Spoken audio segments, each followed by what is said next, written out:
संसद में आज आम चुनाव से पहले मोदी सरकार 2.0 का आखिरी बजट पेश किया गया है। वित्त मंत्री निर्मला सीतारमण अपने कार्यकाल का छठा बजट आज पेश करती हुई नजर आई हैं।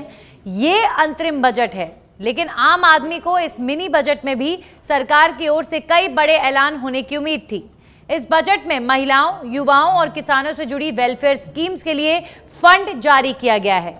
वित्त मंत्री ने 57 मिनट में देश का पूरा वित्तीय लेखा जोखा जनता के सामने रखा और ये कुछ बजट की बड़ी बातें इस वक्त आपके सामने चल रही हैं। अब 3 करोड़ लखपति दीदी बनाने का लक्ष्य रखा गया है। इसके अलावा इनकम टैक्स स्लैब में कोई बड़ा बदलाव नहीं किया गया, क्योंकि इनकम टैक्स स्लैब में बदलाव होगा ऐसी उम्मीद की जा रही थी। स्टार्टअप के लिए टैक्स छूट 1 साल के लिए बढ़ा दी गई है। राज्यों को 75,000 करोड़ तक ब्याज मुक्त लोन दिया जाएगा। पीएम गति शक्ति के तहत 3 नए रेल कॉरिडोर बनाए जाएंगे। रेलवेज के लिए ये बड़ा अनाउंसमेंट। इंफ्रास्ट्रक्चर पर 11% ज्यादा खर्च किया जाएगा। इसके अलावा डिफेंस एक्सपेंडिचर 11.1% बढ़ा दिया गया है। वहीं आशा बहनों को भी आयुष्मान योजना का लाभ दिया जाएगा।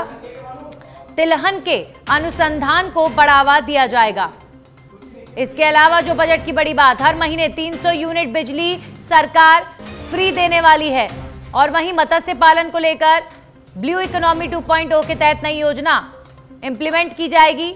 इलेक्ट्रिक वाहनों को भी बढ़ावा दिया जाएगा। वहीं लक्षद्वीप का भी जिक्र हुआ आज। लक्षद्वीप के इंफ्रास्ट्रक्चर को बढ़ावा देंगे। 40,000 सामान्य रेल कोच वंदे भारत जैसे कोच में बदले जाएंगे। सर्वाइकल कैंसर के वैक्सीनेशन पर ध्यान दिया जाएगा। मातृ और शिशु देखरेख की योजनाओं को बढ़ावा दिया जाएगा। ये बजट की प्रमुख बातें। 9 से 14 साल की लड़कियों का मुफ्त टीकाकरण किया जाएगा।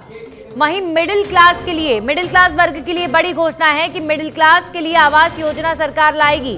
पीएम आवास के तहत अगले 5 साल में 2 करोड़ नए घर बनाए जाएंगे। 5 इंटीग्रेटेड एक्वा पार्क स्थापित किए जाएंगे। 3 करोड़ लखपति दीदी बनाने का भी लक्ष्य रखा गया है। तो आप देखिए कि बजट की जो प्रमुख बातें हैं उनसे एक बात तो साफ हो रही है कि स्टार्टअप्स को तवज्जो दी जा रही है इस बार के बजट में भी। वहीं राज्यों को 75,000 करोड़ तक का ब्याज मुक्त लोन लेने की बात कही गई है। स्टार्टअप्स के लिए 1 साल तक टैक्स छूट की बात कही गई है। पीएम गति शक्ति के तहत 3 नए रेल कॉरिडोर बनाए जाएंगे। इंफ्रास्ट्रक्चर पर 11% ज्यादा खर्च होगा। रक्षा खर्च 11.1% बढ़ाया गया है। वहीं आशा बहनों को आयुष्मान योजना का लाभ मिलेगा। इन्हें इसके अंतर्गत लाया जाएगा। तिलहन के अनुसंधान को भी बढ़ावा दिया जाएगा। हर महीने 300 यूनिट फ्री बिजली दी जाएगी, ये बड़ी घोषणा। इसके अलावा ब्लू इकोनॉमी 2.0 के तहत नई योजना शुरू की जाएगी। मत्स्य पालन को बढ़ावा दिया जाएगा। इलेक्ट्रिक वाहनों को भी बढ़ावा दिया जाएगा। कुल मिलाकर जो मोदी सरकार का विजन है उसी को आगे बढ़ाता हुआ ये बजट नजर आ रहा है। लक्षद्वीप का भी जिक्र हुआ आज। लक्षद्वीप के इंफ्रास्ट्रक्चर को भी बढ़ावा दिया जाएगा। वहीं 40,000 सामान्य रेल कोच वंदे भारत जैसे कोच में बदले जाएंगे। इसके अलावा मेडिकल क्षेत्र के लिए बड़ी घोषणा। सर्वाइकल कैंसर के वैक्सीनेशन पर भी सरकार ध्यान देगी।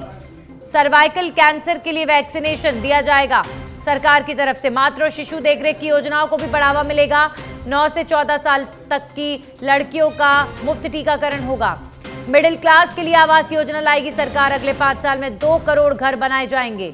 5 इंटीग्रेटेड एक्वा पार्क भी स्थापित होंगे। वहीं अब 3 करोड़ लखपति दीदी बनाने का लक्ष्य रखा गया है। ये बड़ी बातें आपको बार बार हम इसीलिए बता रहे हैं क्योंकि मुख्य बिंदु आज जो अंतरिम बजट पेश हुआ है उसके हैं। इनकम टैक्स स्लैब में कोई बदलाव नहीं हुआ है। स्टार्टअप के लिए टैक्स छूट को बढ़ा दिया गया है।